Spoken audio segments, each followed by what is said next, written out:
దేశవ్యాప్తంగా నీట్ రగడ కొనసాగుతోంది. నీట్ పరీక్షను రద్దు చేయాలని డిమాండ్ చేస్తూ హైదరాబాద్ హిమాయత్ నగర్ వై జంక్షన్ నుండి లిబర్టీ వరకు విద్యార్థులు మార్చి 1 నిర్వహించారు.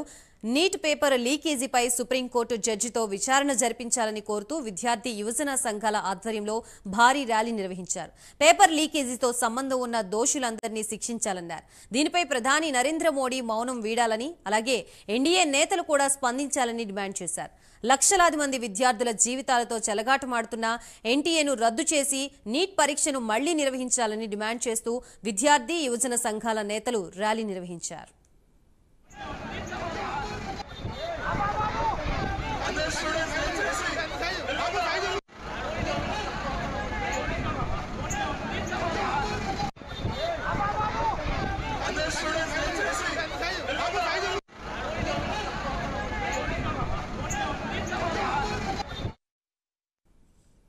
నీట్ పరీక్షను రద్దు చేయాలని డిమాండ్ చేస్తూ బీఆర్ఎస్పీ ఆధ్వర్యంలో చేపట్టిన రాజ్భవన్ ముట్టడి ఉద్రిక్తత పరిస్థితులకు దారితీసింది.